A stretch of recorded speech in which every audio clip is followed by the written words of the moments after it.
साधिभूताधिदैवं साधियज्ञं च ये विदुः प्रयाणकाले अपि च मां ते विदुर्युक्तचेतसः।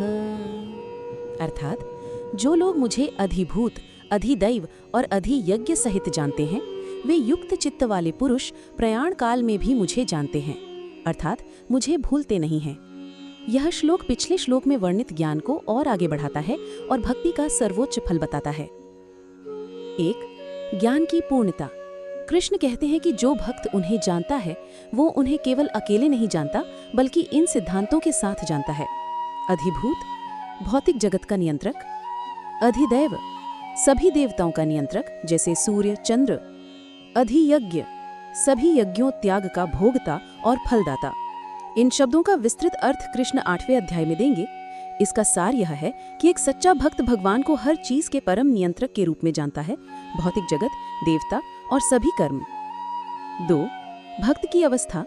युक्त चित्त सह। ऐसे ज्ञान वाले भक्त युक्त चित्त होते हैं। उनका मन और चेतना पूरी तरह से कृष्ण में स्थिर और समाहित होती है। 3.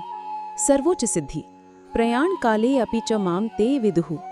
इस पूर्ण ज्ञान और युक्त चित्त का अंतिम और सबसे महत्वपूर्ण परिणाम क्या है? प्रयाण काले अपि, यानी जीवन के सबसे कठिन क्षण मृत्यु के समय भी, ते माम विदुः, यानी वे मुझे जानते हैं, अर्थात मुझे भूलते नहीं हैं।